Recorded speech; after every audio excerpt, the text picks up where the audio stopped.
everyone, and welcome to League on Wheels, episode 6. This episode is brought to you by the Yorkshire Podcast Studios. My name's Tom Oates, and unfortunately, Andy Walker can't make it today due to him being on holiday with his family.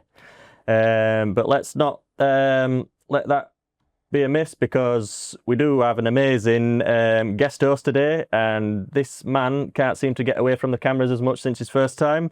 So I'd like to introduce Ian Stapleton. Go back. You all right, Ian? It's good to be back, isn't it? Yeah, it is, yeah. It's different being on this side. I don't feel like I'm going to get a grill into You know this. what? I think at one point I were actually going to put a ginger wig and a ginger beard, so it didn't look anything different. That's like abuse. You know, but well, yeah, although saying that, it'd be different to the grey, I suppose. So I won't be too definitely. Do you know what? I think I'm even out of my depth here being at the right hand side of this sofa, because I'm normally on left hand side. No, what are you doing to me? I don't like. I usually sit that side at home, so I think as soon as I asked you to come on and be a guest host for us, I think you jumped at opportunities. Oh, you know, definitely, yeah. But you know, we can't think of anyone better to do it than you. So appreciate it. Yeah, so let's get this started. Let's get it going. Guest, I suppose. Yep. Yeah. So we've been speaking about this guest a while, me and yourself, you know, and we've been very much excited for this guest to come on because we've got so much to ask. So I'd like to introduce this such an amazing guest, and it's Malcolm Kielty. Thank you. How are you, mate? Quite an introduction, that, isn't it? Yeah. I think we got there eventually. I think. Well, it was a bit of a founding father, really, isn't it? Yeah, definitely. You know, I suppose where to start. You know, I suppose Wheelchair Rugby League wouldn't be where it is today without you. Well, thank you. When I look back, it's surprising what really, where it all came from, and where it actually came from was in 2000, France, and it's the south of France because that's where they play their rugby league, in Catalan area. They have something similar to what we do with either comic relief or children in need. They have a national programme of raising money. And it went regionally. Everybody's asked to do something, and this, I suppose it was a sports youth club. They used to call them around here FAB clubs, PHAB, physical handicap, able-bodied. Probably not called that anymore now. But they used to play wheelchair basketball down in south of France, and but they were all rugby league supporters. So they dreamt up this game with sort of handkerchiefs around their upper arms, tie them together, put another handkerchief inside there to create a tag, and I made a game. That's brilliant. And what happened locally, their TV the company sort of saw it, said, "Can you do it all again? Because we want to go regional." And then it went national. So when it went national, a head of AXA Insurance France saw it and was blown away with this idea and sponsored them with some serious money. They never actually told me how much, but it were enough to go to Australia in its first year. The reason I went there was because the guy who helped develop it, Robert Fassolet, he had connections down there in the rugby game. He used to be a Frenchman refereeing in England most times, which was, you know, so that's why he had lots of contacts here. Oh. But they went down there because they had the Paralympic Games, and Sydney had been altered and been made accessible. So they took it there, set their fuse going down there, as it were, and then they came back into UK, and this Robert Fassolet got in touch with a guy he knew in Bramley Rugby League Club, and said, "Do you know anybody in the UK that we could get the game going?" North of England, this guy, and I forget the guy's name now, but he said he just remembered the family name, Kielty, and said, "There's a guy coaching wheelchair basketball up in Cleckheaton." And, right. Here's his email. Well, this must be how he got it, because the next thing, a contact comes from Robert saying, you know, do you fancy getting things going? Can we come up and see you? We'd like to come over. In 2005, I think it was. 2005. And he says, what we're going to do is we're going to come to Stoke Mandeville, do a little bit of exhibition there, go to Pinderfield Hospital, do a bit of exhibition there, and then to you guys, because I was running wheelchair basketball, wheelchair tennis, in this area. And I said, well, tell you what, we could make a weekend of it, do a bit of all sports, and you can show us this rugby league, you know. So he sent, that's a bit, we need to see the rules. So he sent them all in French, which, okay. Thankfully, my wife remembered schoolgirl French and translated it really, really well. So we got the gist of it. And I just thought, this could work. This could work, you know. Because I contracted polio when I was one, so I've never played the running game, you know. So I've been stood, been walking in the lights, but never played that. So I thought, this could do it. So we organised time at Wycliffe Mount Sports Centre. We invited, at the time, Nigel Wood was the CEO at Halifax, I believe, or I think he was, and Neil Wood came, who was with the RFL, and some other guy, I can't remember. Come on, do you want to come across? And we'll in his sports hall over there, and I spent the next so many weeks then not doing wheelchair basketball, trying to coach the game as I saw it ready on paper. And none of the guys that were into the game running rugby league, they were just wheelchair sports people. And then one guy came across, a guy called Stuart Walker, who broke his neck, I think, playing in for Featherstone side. Okay. He saw what we were doing. Oh, I come across. Then somebody else. Oh, I used to play in that, you know. And bit by bit snowballed.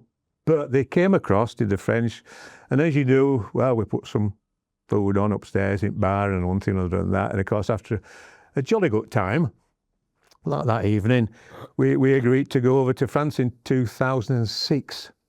So the next team that evolved was Wigan, because they were the next basketball team that were about to play. Okay. Now, they all came from a rugby league background, even though they were playing basketball, because Wigan is that, isn't it? Yeah. So they wanted we played this basketball game. They wanted to know more about this. I told them what we're doing. Right, I said, we're going to go. We've aimed at this particular time in the year. I've managed to get a grant for $2,000, which is going to hire a bus, an accessible bus with a lift. The RFL gave us some kit, some GB kit, which was spelt wrongly. They ordered it for Student Rugby League, and it was spelt something. There was something wrong with it. So they had this brand new kit just sat there in Huddersfield. Might as well have it. So we took over a GB kit. Some grant money were left over, so we've got the T-shirt, polo shirts and stuff like that. And everybody chucked in another amount. So they look the part. They look the part. When we got there, of course, they'd been playing this game for a while. Yeah. So they'd organised 3 games, I think it was. Probably 3 games. Or maybe 4, because there was 2 club sides, and then we played 2 internationals, as it were, class size. And I believe you interviewed Jack Brown recently, didn't you? I did, yeah. And that Jack was probably, he was like the up-and-coming star. His brother came, who was the one who had no legs. And he basically went under bus where all luggage went and just chucked it out, because he was smallest. He just sat on the floor and chucked all luggage back out again. But you see, they were good wheelchair basketball players. Yeah, I think they started in Cleckheaton at some point from a team, didn't they? Yeah. We did Wycliffe Mount. That's where we ran it. That's where we ran the. It was called the Cardinals Wheelchair Basketball Club, that's where it emanated from. So it was basically a Halifax and a Wigan sort of side. Yeah, because then you got the numbers to go out there, in Yorkshire, I don't know. Well, exactly. Yeah, well, I remember Jack mentioning about when you first approached him, but he said he'd never even thrown a ball around the pitch before, a rugby ball. No, so none of them had at all.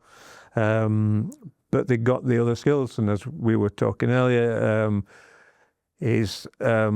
you get the 2 differences there of people with amazing wheelchair skills, but then you can get the people who join the game from what I call the running game, who've got the handling skills.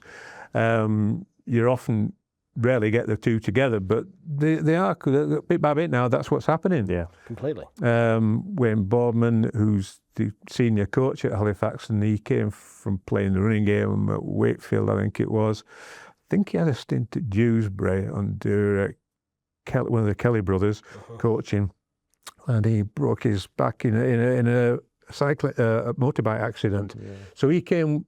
He got the skills. Yeah, he's got the rugby brain, hasn't he? He got the rugby brain. He got the handling skills, and then he soon had the wheelchair skills, because then he went straight into basketball at that time. Yeah. Before the rugby started. So yeah, that's where it went. So we were down there, and they'd already got crowds turning up. So they got the game going in France. First game, they were on these bleach seating. There must have been 300 or 400 people there. Amazing this, our first game, with 4 people. Yeah. Like, thing is, it always looks like a lot more people in a small hall as well, doesn't it? It looks like it does look a lot more people. Yeah. Even to pull 400 people in the first game. That's brilliant viewing. But it was the atmosphere it created as well. It was brilliant. I think that helps sell it more as well, especially if you're going to get all those people in there making all that noise. Well, the French sell it was, we're playing the British, so let's come on back the British, And what's better than the French Anglo? They were there. Yeah, there's a bit of history back there as well. I mean, that's how I engaged the Scots, to be honest. I just went up there, again, some basketball. I said, by the way, do you want to come down and bash the English? They've never been able to do it but there we go. But they're playing it up there, and there's a complete team out there, albeit quite a rookie one, but the numbers are there. They've grown it well, Yeah, so in 2006 we did that tour. I got the tracksuit top out. My wife found it, looking for someone to tell her, hey, look at this, 2006. Well, I bet that don't fit now. Put that back in the drawer, and then so we came back, and it became an annual event then of the French coming over here, and then we tried to take one back, and then, to be honest, then the Rugby League saw it, bought into it. And then it's grown from there, Yeah. People are doing that now. But this, the legacy of your family didn't really start there, though, did it? It's, we're going back to, your father playing for Halifax, Stan Kielty, and him having nearly 500 appearances as Halifax, and I suppose that's where it all started for your family. In fact, it might even go back further. Well, Dad had I think 5 brothers, 1 sister, and 4 of the brothers all played rugby league. Yeah. In the Castleford area. Kippax was where one of the brothers went. But it was he signed for Wakefield first. Couldn't get into first team, and his eldest brother was a bit of a scout in those days. And he said, Leeds want you to sign. He says, but tell you what, he said, I won't go there. He says, because you'll get about a month. If you don't fit, you'll be out. He says, Halifax are at bottom at league, 1947, and they're rebuilding a side. He said, you'll get a good stab at stuff, So he signed, 50 quid he signed for. When he went out with his mates and bought some fish with the chips that, his mates used to cobble together to buy a bag of chips from end the corner. Quid to sign. Yeah. Is that when it was still allowed him in newspaper? Yes, absolutely, yeah. And his mate said, where did you get that money from? Like, he didn't take it all out. Like, He says, I'll just take one of these. And he actually asked someone, he said, put a fish on that. What are you doing? Like? Mum and Dad got married on the back of it, Fantastic. And came over to Halifax in 1947. Yeah. I was telling somebody only a couple of days ago how Halifax had at the old ground at Thrum Hall. They're about, 500 yards down the road. They had some club houses. They had three houses that the club owned, so they were put in there to start with, because they come straight over from Castleford. I mean, Dad would be taking, it'd have been a bus out of Castleford to Leeds, one out of Leeds into Halifax, and Halifax up to Thrum Hall. So it'd take 4 buses to get to training sessions, train Tuesday, train Thursday, play Saturday. So players in those days, in the running game, and of course they were working, and Dad were working at Pitt, but not right long because he hated it. But when he signed for Halifax, one of the directors says, "Well, we've got your job here." Fair enough. And when he got there, so where's this job like? And it were about a mile outside of Halifax. And when he got there, they gave him a lamp, some leggings, and he says, "Go through them doors." And it were a drift mine just outside of Halifax. He says, "Well, I'll tell you what, you can take your drift mine and I'll tell you where to put it as well." He says, because he said, "If you don't find me another job, I'm off back to Castleford, you know." Yeah. So anyway, one of the directors got him a job in engineering, and he stayed in that, crikey, till he retired. Yeah. Pretty much till he retired, you know. Yeah. He's had a few England caps as well. Is it 3 England caps? Yeah, that's right. Yeah. Crikey, I was, I don't know, 4 or 5, I think, when he got those. So, yeah, he got that cap. It's in the cabinet up at the Share then, with the sort of medals at the time. But he had those stolen from home. He had them in a cabinet in the sort of front room of, and one evening, burglar must have seen them. Chancer, you know, just saw it through window. Never put front black curtains on. He just saw these medals and broke in. Family dog at time, just let him walk over and probably licked him to death, you know, almost. To be honest, I think my dogs would do exactly the same thing. They just let them through. Mine's definitely the same. Yeah. Definitely.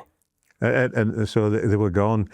They found up above where he lived, just up above Thromall there, up on some moors, then they found a bag with some bits of other stuff in there. And then... did one recently appear? I was just about to go there, so that's what happened. And I remember seeing some. Yeah. One of my wife's sisters, a friend of hers was cleaning for a bloke. They were cleaning for this bloke anyway. He passed away, and the effects of his house were going off to this company. And she saw this medal, and it's got Dad's name on back. So, of course, she got in touch with my wife's youngest sister, and said, "It's got to be." So, it returned after about 50 odd years, you know, and now you go, you know.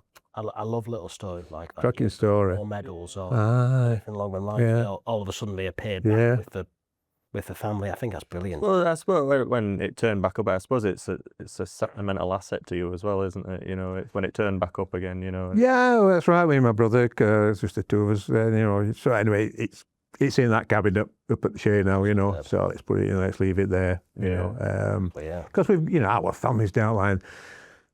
There isn't the same interest in rugby league, and then where do you divide stuff up? So let's put it there, and let's hope it's there for folk to look at, isn't it? Well, it's part of history. Yeah, exactly. Part of history. It's part of not just family history, but club history as well. Yeah, exactly. Yeah. Where better else to put it? Well, that's what it is. Yeah. You know.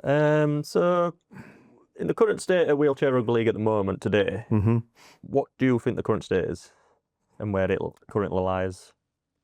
I think, well, it's growing clearly. Like we were speaking before, and I think this past year has exploded massively. Yeah, I mean, you get success, so you get the World Cup final. Yeah, they win that. So in any sport, it's like the women's football and like stuff. You get this explosion of interest, but the more the audience see it, you get that. Don't you? So we're in a relatively small audience, aren't we, as far as people seeing it? And I think it's just if we can get more TV exposure, then it'll look again, because the interest will come from that. They'll see it. People such as yourself who have had the running game, and then well, this is going to help me still play a game as I know it. But then we've got the game then's got to be able to help these clubs financially sustain themselves, because I went over to Ireland to help get it going several years ago. And Ireland in rugby league in Ireland is like next to the bottom of any sport being played. Rugby union clear at the top, and then probably shinty or something like that. Play wheelchair that apparently. So at the time, I was sort of quite disappointed that I couldn't get an audience with, and he promised to do it, was the Irish wheelchair sports minister, and he promised to have it, let's go have an evening meal or something like that, and he cancelled it on that morning, and I was so hugely disappointed with the internal politics. Yeah. However, a little bit later on, then Rugby League Ireland it was struggling as a running game. And the only growth that the potential was there because we got administered into the last Wheelchair Rugby League World Cup, did Ireland. But it was an Ireland side made up of all but one. We're all heritage, it was like grandma, dad, mum, or, just like the running game is, you get that. So it worked. It was a competitive side, and it did okay. Yeah. Really, never going to win it, or it would look to win any games. Its closest was against Spain, who were basically a French third team, the Catalan area. So reasonably strong. But what it did do, the head of the Rugby League Ireland came over and watched it and saw it. Again, he was blown away with it. So they put their back into it all. And the game's growing faster at wheelchair level than it is at the running game in Ireland. And it's now played in 4 of the 4 counties in Ireland. 2 of Halifax's side go over there. Phil Roberts from Wigan goes over, and he's the national coach. He's the one who's really, really moved it on and engaged with the Irish wheelchair basketball players. One joined us. 2 have joined, or at least 1, if not 2, have joined Wigan, because they've got connections there with 2 players there. So they know they've come over. So 2 things are going to happen there. It's going to help them take back skills and of coaching. And the one who's joined us, I've never seen anything as fast, to be honest. We thought we got a really fast one in Rob Hawkins, playing. He's as fast, if not a little bit faster than him. Yeah. Wow. And he's young. Now he's learning the rest of the game. Yeah. So but it transfers across, with amazing people from basketball, wheelchair, in the chairing rugby game. Honestly, I've never seen anything like it. But like you said, it transfers, it does. And then obviously you've got the rugby side of it as well. Yeah. I mean, I always said at the time, the Rugby League were a little bit rugby football league with Martin Coyd and great bloke as he is, was a little bit, I don't know about this wheelchair basketball, getting them involved. No, they're not getting involved because that's the reason was how the French and ourselves, I talked to Robert Fastley about that, they tried to compete with the French wheelchair basketball. It didn't work. Yeah. They wouldn't do it at the same time. So I'll tell you what, let's move it. Let's play a summer sport. That's what the running game, isn't it? And basketball is a winter sport. Yeah. So you've always got that gap. Right. Yeah. And I always promoted it in our end in Yorkshire, saying, look, you guys can keep fit playing rugby league through the summer. Yeah. And you guys can keep fit if you want playing basketball in the winter if you want. And we have a bit of crossover. And that's how we aimed at. And then, of course, 9 out of 10, once you had to go to the rugby, went, well, I like this. I like this because, So that's really, and I think that's how it still will progress. Then it's pushing the dominoes into it. Let's set them up over here, get it going, and the game. Once they see it, it'll look after itself. But it needs support, and it's that finance and sustainable financial support. Not giving people money per se, because somebody ain't going to work. So it's getting them to know how to find it. Yep. How to go after grants, which ones to go after, sponsors, talking to them, helping to sell it to what do sponsors get out of it now? Well, actually, if there's more TV coverage, they'll look at it and say, well, I'll tell you what. Of course. Get your name out. Let's get that's just advertising, isn't it? Free advertising, really. Well, we've got a front shirt sponsor, and they paid $5,000 for it. Brooke Miller and they sell sports wheelchairs, aids, and the likes out in our area. And he rang me once. He rang me 2 years ago one evening.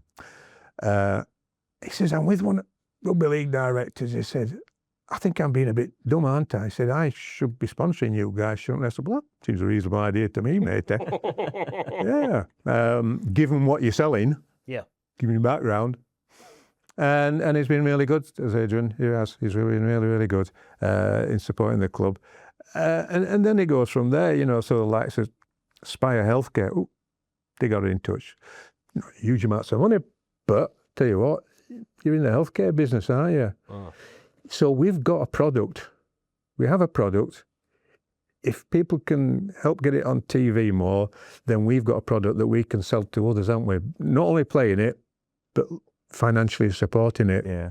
Then it's a two-way street then. So with that as well, do you see that the sport can expand into more leagues, or is it a case that maybe run before you can walk type thing? Or where would you see it? It's like anything else. It's like anything else. Yeah. You get new clubs coming in. There's always going to be a development gap. Sure. Always will be, because, not like the running game where in 1895 several clubs all start together. Yeah. We've all started at different times, haven't we? And as long as the league can structure competitive leagues so there's enough games, it doesn't always work, but nobody should be getting absolutely battered 100-0 or like that. That really knocks the spirit out of people in any sport, doesn't it, if they get absolutely overwhelmed. I can remember in early days we had a team come from Merseyside to play Halifax, and we were up 15-0 in 20 minutes, I tell you what, let's get to half-time, call it a draw. Not call it a draw, but let's just draw a line across it, let's swap the sides around, let's have a really good competitive second half. Yeah. No, their coach were very happy with that. I said, we're not doing anybody any good here. No. And I remember Jack and Jack, when he were coaching, Jack Brown then, that were our ethos. Now, I'd like to think that's it at Halifax now. That's our ethos of, we're not out there to hammer anybody. You're there to win, clearly, and if you can help the other side in a way that, then we're trying, It also gives the developing players a chance to have a game as well, doesn't it? Yeah. I've been speaking to Jack, and he's saying the policy at Fax is it's open door. Yeah. If you want to come down and train with us or have a look, see what we do, then come on in. Yeah. I think that is a huge growth for the sport. That just policy there itself. Come down, have a look, see how we train, what we do. That's right. That's what we're about. And so Wednesdays at Caldwell College is just that. 7 till 9 o'clock is that. Anybody can turn up. Yep. There's a bank of sports chairs in there, in a storeroom there, and outside, if we got to, there's a trailer with 12 or 15 sports chairs in there, which we take around the schools. But we've always got equipment to hand. If you find yourself closer to the elite level, then on every Friday we're over at Sedberg Leisure Centre at Bradford, or just obviously Odsel there. Again, 7 till 9, where Wayne Boardman takes that session there. And then, you can be at sort of train with and learn from those at an elite level there, So, there's 2 doors to go through if you want it over there, That's good. Yeah, we knew this was going to be a good episode, and yeah, and how much. Oh, definitely. We get some good stories in it, don't we? So we've mentioned about the current state of where Wheelchair Rugby League is. Do you think there's anything that you change at the moment? The way it's ran, or If there was any criticism, it's how to structure the elite rugby. Again, because of a performance gap, and that's no disrespect to the likes of Sheffield and Edinburgh that's come in. No, they've come in, but of course the other the other 4 teams have been playing so much longer, haven't they? Oh. So I think they've done a reasonable job at the moment, but it's a bit like the running game with loop fixtures, as it was always going on and so forth. Hang on, at the minute, our first game then was down in London. They're going to be the other competitive. I think it's going to be a Halifax London year those two teams are going to bash each other for a few more times. And then weekend after that, we're up in Edinburgh. And you go, ooh. So we send our reserve size in a minibus because generally the young people no transport. So that were 650 quid to take them down that way, and then 650 quid to take them up that way. Yeah. So you've best part of 1,400 quid, haven't you, to get your reserve side there. And then the older ones, the elite, are older. They're either working, got their own, they're driving, etc. And so that isn't an issue. But it's how to try and get that right, you know. And if I remember rightly, I think London agreed to play Hull halfway, or no, Edinburgh halfway. Right. So well, just so there's that right, you know, there's that bit of a gap. Now, our guys at Halifax have been talking to London, and they're of the same ethos of, we want this thing to grow, but we've got to help each other to help it to grow. Okay. Yeah, we don't want to lose, we want to win. It's a long trip for both. We've got we've got to try and make this thing. So, but having said that, it is difficult how to share it out. So if you had to double them fixtures, now what they've done, they haven't. So you're playing one of each or more away. And then these last 3 weeks, there's 3 festivals, one in Nottingham, one in Hull, I can't remember where the other one was, on a round robin basis. Okay. And so you pull them sides together. Now, I think that was a sensible move. Yeah. So you're not having to go off again, and so because there's that cost involved all the time, you know. So it's not easy. It's not easy, and I don't. It's pretty much similar to what I was saying before. It's the biggest growth of rugby league, or it's the biggest growing version of rugby league, but it's also the most expensive. Yeah. Before you even put a bum in a chair, you're spending goodness knows how much. Yeah. Thousands. We've spoke about the cost of equipment on a few episodes now, and it's just the costs are up there, like you've mentioned. Yeah. I mean, a lot of it you've got to look at sponsors or grants or anything like that. But there's only so much you can get in from that. Yeah. Now, again, the possibility is in many years to come, you could be looking at paid players. Now, once you start looking at that, well, I mean, don't get me wrong, I know we're 10, 20, goodness knows how many years off that. Can't see me seeing that. I can't see many people seeing that, if I'm honest, Malcolm. But it'd be nice. It would be nice. It'd be fantastic. But again, it's not out the realms of impossibility. I mean, off the interview, I was chatting earlier about wheelchair basketball, and Jack's brother, Harry Brown. I mean, he was paid to play in Spain for several years. He's now being paid to play in Turkey on a basis that he lives in Rochdale.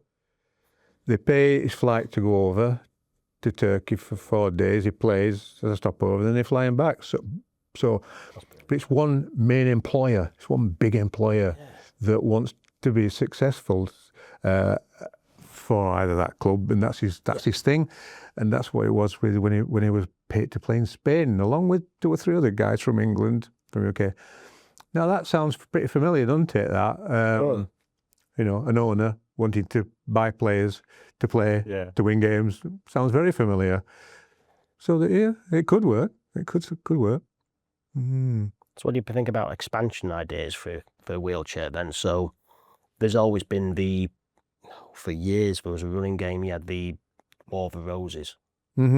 Is that something that could be a possibility for wheelchair, or even? I also thought, because what the Australians in the running game, don't they? They have their origin. Yeah. It's all about finding out who your best players are to go and then play, whoever, aren't it? What they've done is that they've had a series of festivals to find out to get down to these 10 who are going to go to Australia to play Australia. Now, so there's that way of doing it. Or as I say, you could do it I'd like to see it done on a basis very much like we just said, a regional basis. So would you have Yorkshire, Lancashire, and south of? Or even split it north versus south. That sort of thing. Yeah, it could be. That's a sort of area. Made like a yearly event. Well, it's in the calendar, and then you've got those who are not going to ever get to the top of the international arena. Get Still some get some representation. Back in my dad's running playing days, you'd have other nationalities as that to play. So you got England versus rest of the world. Well, it was just called other nationalities. Yeah. So they used those. There weren't as many Australians over here or whatever, but he used those foreign players in there with a competitive side to play against England, France, probably Wales, other nationalities, because there wasn't an Ireland, Scotland in those days, international side. So something of that nature, I think, could work, and that could be the next step. We've had a bit of a discussion about doing something like that. You know, obviously you've mentioned something like the North versus South side. You know, getting the players from North or South, and how north do you go? How north do you go? Well, that's the main. Yeah. Does that include Scotland? How south do you go? That's where you draw the line, doesn't it? Yeah. Well, Scotland sometimes decide where that line is. Sometimes don't. They change them. Maybe with war law. Yeah. Yeah. So if there was a War of the Roses, would it be something that you'd support? Maybe, I don't know, against being to Jack, and would it be something that you'd look at bringing a Yorkshire Hacker in for? Because I've been told of such a thing as a Yorkshire Hacker. Yeah, there is. I've been a Lancashire man. I know nothing about this. It depends how many beers you've had to drink, doesn't it? Really. It was actually it was a millennium time, and there were several. Well, this is just a running game. I used to be helping to run the Halifax Supporters Club, as it were, then. But we were at the Thrum Hall when we were upstairs in the ballroom area, and several of the players, and a guy called Marty Moana, Frank Watine, and several of his friends, New Zealanders, they were downstairs with their wives, and they came up. And I used to say to Frank, "Come on, get," and you don't ask the Maoris twice to do a hacker; they're off. Oh yeah. So we developed this tongue-in-cheek Yorkshire hacker, of course, and the first two lines are something of the lines of, "No, that's some of the no's, some of the don't, some of the might, some of the won't," and it went on like that. Well, to be honest, brilliant. Can't imagine people doing that in wheelchairs, can't you? Well, we moved on to this year, so it was recreated down the line. But it was just that last jump in the air was a bit of a. I was going to say, I suppose that's a bit, a challenge, shall we say? I guarantee there's probably some for Yorkshire who'd take up that challenge. Oh, 100%. Definitely put them in front of Lancashire. So we've a little bit skipped over, obviously like the future of wheelchair. Where in the future would you expect it to be? From where it is now. Well, how far are you looking? It's how far should we say? 20 years time. 20 years. Oh, crikey, no idea. I'll be 104 then, so no, 94. Let's say a couple of years. Right. Next 5 years. Yeah, I think a lot of it will go on the home nation sort of scenario. Is that if there's growth to be had, there's definitely growth can go in Ireland. I still think there should be more growth in Scotland than there is. But of course, as a country, it's another rugby union-backed country, isn't it, in a sense? It's all over on the right side of the minute with Edinburgh, where it started at the other side in Glasgow. So I think there's actually growth there, really, where, it could be more of. Wales have started, flown, and landed on the belly again, in that sense. So Wales need to just refocus on where they're at with things, because the Tri-Nations competition this year was brought back to Ireland, because I set that up several years ago when we were down in Medway, and England were playing France. I think it was down there, and I was sat in a corporate tent down there. It's not that salubrious in Medway, trust me. And I forget the lady's name. And she was sort of helping to grow into sport in Scotland. And then Tanny Gray Thompson was going to be one of the presenters, and she came to chat to us about just wheelchair stuff, sporty, because one of our original members over at the Cardinals was Hannah Cockcroft. So it was on about the wheelchair sport itself, and then I was saying to the lady a lady called Elizabeth Ferris, that was it. I said to us, well, why don't we have this Ireland, Scotland thing? Because England, France are up there. Yeah. The Ireland and Scotland, we're down here. You play if we played each other, it'd be 18-0, it'd be rubbish. Right, let's do it. So we organised to go then to, and I think it was Glasgow area that we went to initially, and we played that one game. And then Wales latched on to say, well, we're Celtic as well. And well, yeah. So then the next event we had with the 3 teams, and I said, well, let's get somewhere in the middle, and we played in Blackpool. I said, maybe we can help promote the sport out that neck of the woods. Wigan had been and gone as Wigan. Phil Roberts, the team, Lytham, I think it was, something like that area, because he was with an amateur club out that neck of woods, quite a strong one. It never really worked. We didn't drag any more people in. It worked as a venue. They were really good with Blackpool Council. It was a big venue. It worked as a weekend. That was okay. And then they sort of said, well, tell you what, let's take it around then. So the next one in Wales, back up Scotland, the challenge was then over to Ireland. Because while you're on mainland, everybody can get there pretty much in a day. Well, but that's where Rugby League Ireland came in at that time. That's when we got together a little bit with them. They found some sponsorship to help out with things. Again, it was just logistics, getting people there. I think the Scots came down from ferry from North End, and I think Wales went up this way via Liverpool, or I think others went that way, is anybody going flying? Are you going on a boat? All that to be sorted out. But it did. But once you've done one thing, you look back, don't you? You go, well, we won't do that the way. We won't do it that way. Yeah. You still your own. It's that learning curve. Yeah, you do. So by the time it came around again, I'd stepped back from being the Irish manager, and others came in. It's time to hand over. We found a cracking little player who turned up as a young kid in the World Cup in which was in England. So his mum and dad are on board. They came with him. He's now 18. His mum comes out because he still ain't driving yet, But it's just like the running game, You get a family involved. 9 times out of 10, you've got you've got another volunteer, haven't you? You've got another. Yep. The game's no different to the running game in that sense at all. So I think that's where the growth is. I think the growth is there. I think there's got to be more in the Midlands to join up. There's stuff happening in the south. You've got several smaller clubs come together basically to form London. Yeah.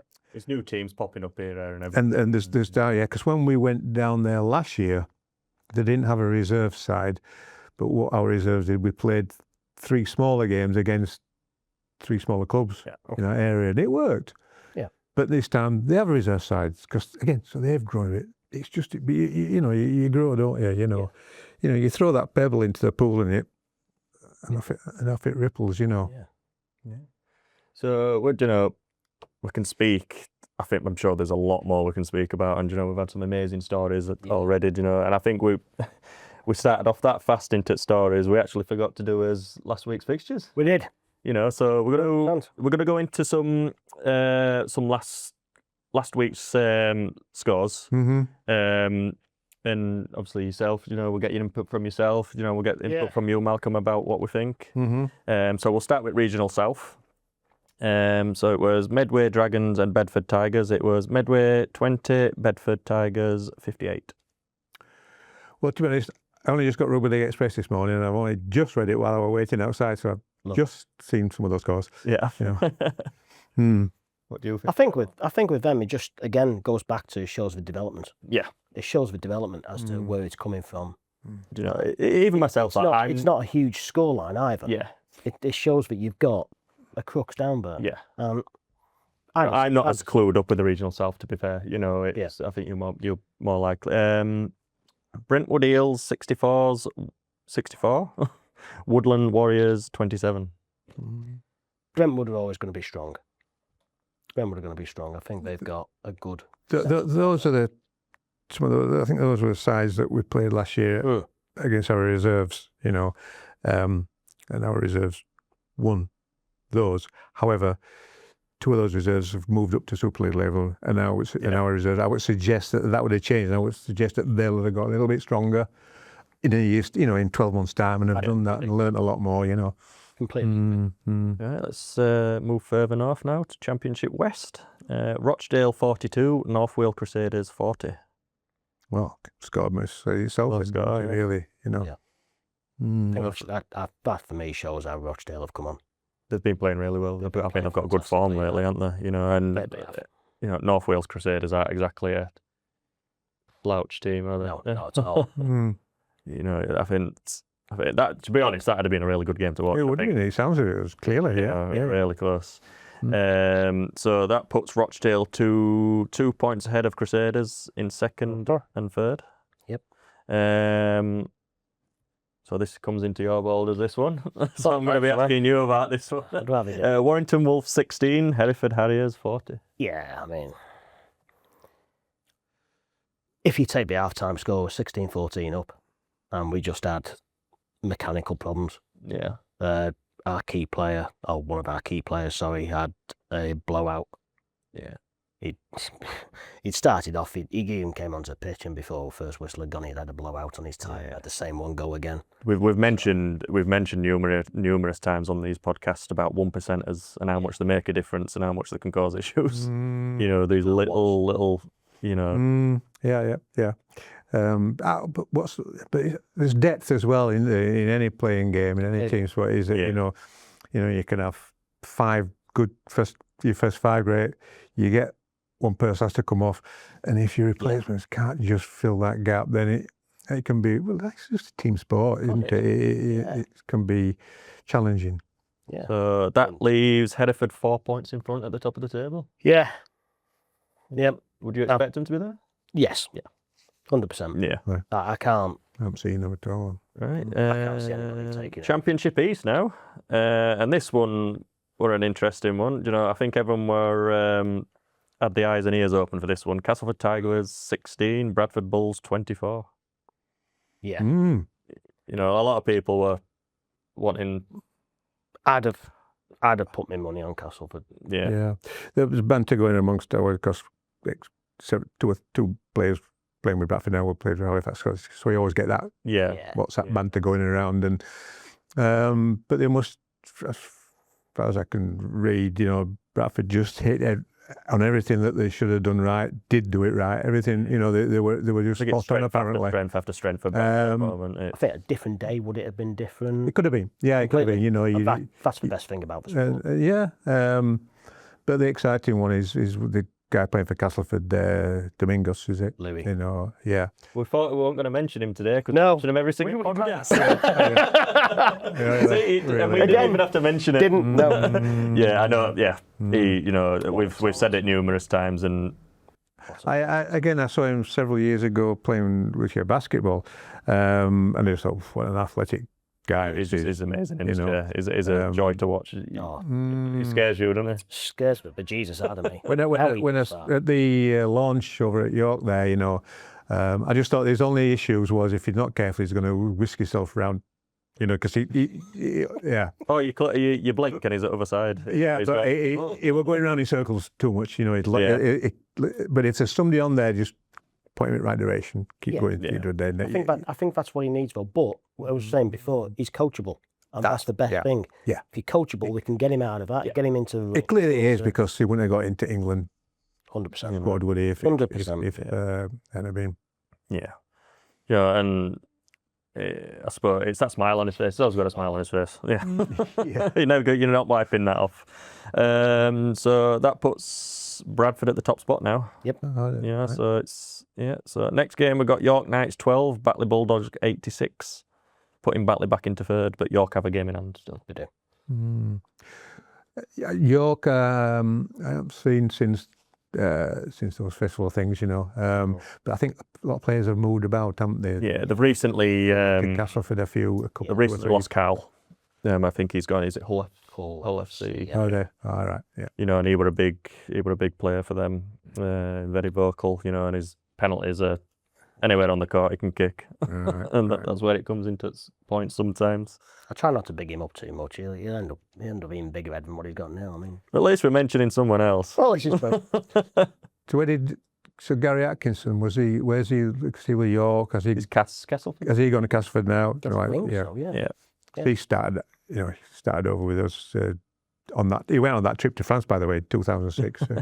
That's how far back he goes. Yeah, so that puts Batley in third, and York, with York having a game in the hand, but they've still got Castleford to face, I think. Yes. So that will be another game for them. And the final one for the East is Wakefield Trinity 0, Hull KR 120.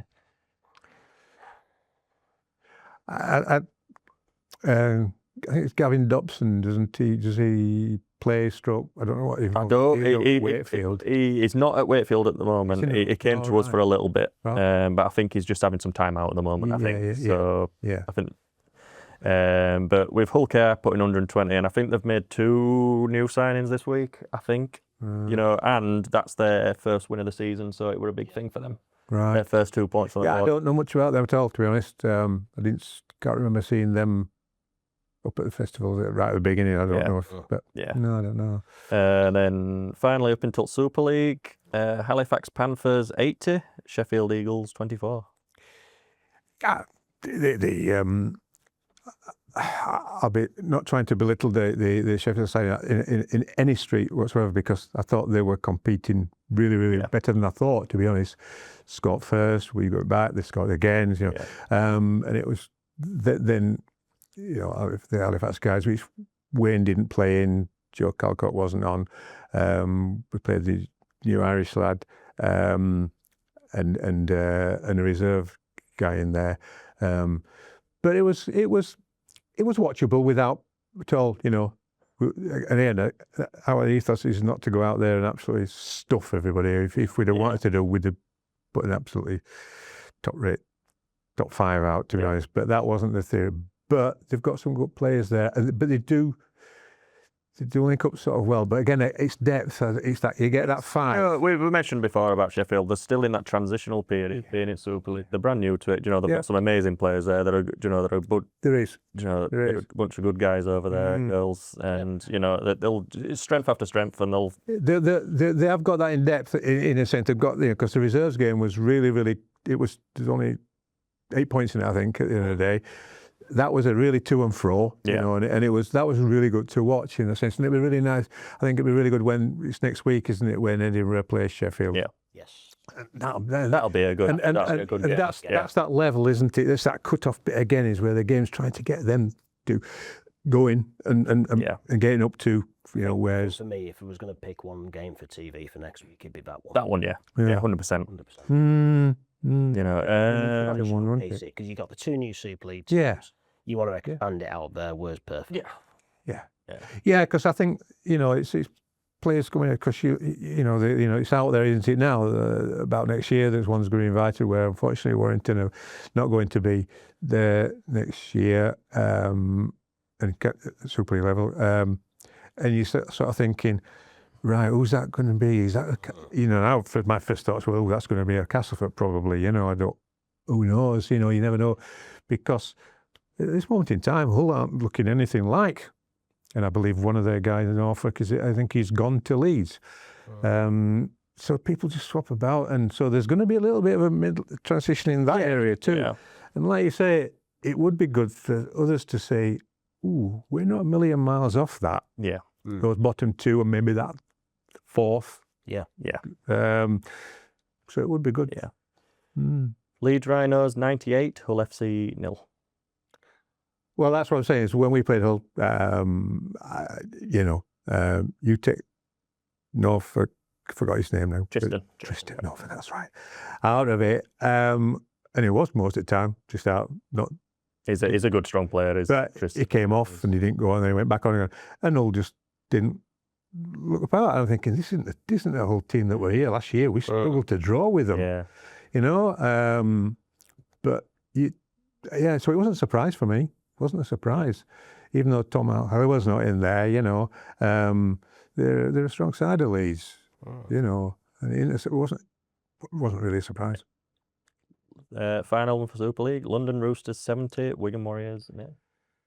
Well, again, Wigan, they're on walkabout somewhere. We were over there the week before, and quite honestly, I don't think they scored till they played today. I just couldn't see where they were going to score. Really? And I think, why? I looked at them all, Adam Rigby, he was the only player that he was the only one that they went to with. One man can't dictate stuff all the time. Try a kick and chase. What are you trying to kick and chase against? You've got Jack Brown, Rob Hawkins, and this new Irish lad. You're not going to beat us for pace out here. Yeah. They weren't smart at all. They may be in some sort of transition because they have one of the young Irish guys over there. But again, it wasn't a real surprise. To be nilled. Yeah. Top end, was it 90? Yeah. Yeah, maybe a bit of surprise there, But, So next week's going to be a little bit more interesting. Yeah, so that's where we come on to the first one for you, Ian. What you're going to do is Ian's going to quickly fire through this weekend's fixtures. Fixtures and just say who's your go-to. Okay. So I'll start with Super League, mainly because that's where I wrote the fixtures down. Halifax and Leeds. I'd like to think with this strong Halifax side out, there's no reason why it shouldn't. There'll be too much pace on Leeds at the moment. I'd like to think. So clearly I'm going to predict a win there. But score, I don't know. Who knows? Okie dokie. Next one, Sheffield and Edinburgh. Now, I didn't travel up to Edinburgh, but watching Sheffield, I think it's theirs. You think it's Sheffield? I think so, yeah. I was personally going to say Sheffield this time around as well. I think they want that first win, and I think this is it, I think. Do you think? I was going to go Edinburgh. This is what I mean. It could be them close games. Not because they're travelling down or not because you've got to travel or anything like that. I think just the way in which scores have been going for them, the way that they've developed from the start to where they are now, I think Edinburgh may have a chance. Don't get me wrong, I'd love to see Sheffield come out with a win, but I think Edinburgh may just take that one. Yeah. Okay. I'm open to be proved wrong. I usually am. Last one for Super League, Hull FC and London. I think London will win that easily. Without a shadow of a doubt, I think. Yeah, we know. Yeah. Yep. Over to Championship East, Wakefield and York. I'll be honest, I'm not just in touch with those sides. You'd be thinking York, even because Wakefield don't sound to be of any strength in there at all, do they? They're in a brand new reconstructed team. Right. The strength after strength again with them. Each week they're coming out, with something new. But I think it will be York. Yeah. That's about right. And Championship West, top of the table against bottom of the table, Hereford and Salford. Maybe that's like any league. I think that should look after itself, shouldn't it? If you're at top, Salford came to play our reserves last year. We got a friendly go in there. Yeah. Just to fill in there. There's still some work to do there. Yeah. Some work to do here. Yeah. Yes. I've said it a few times this episode. We can probably sit here and talk about tons more, but we have a strict limit to adhere by. We do. Also, we'll get told off. So I suppose it'll come down to wrapping up this episode. Malcolm, it's been absolutely amazing having you on as a guest. You know, you've told us some amazing stories. I think so. It's been brilliant. Like I said, we've both been excited about this cracking episode. insight into wheelchair rugby league. You know, and I'm sure Andy would love to be on the podcast with you at some point again, because I'm sure he has his own questions. Always happy to oblige, Robert. Happy to. Brilliant. But yeah, so this wraps up episode 6. And I did get that right because I was about to say 7 for some reason. You were. Yeah, so this wraps up episode 6 of the League on Wheel podcast. I'd like to say thank you to the Yorkshire Podcast Studio for sponsoring this episode. If you please like, share and subscribe, it helps us get more episodes out to you. Anything to say? And if there's anyone who wants to sponsor any future episodes, please get in touch. Perfect. Cheers, guys.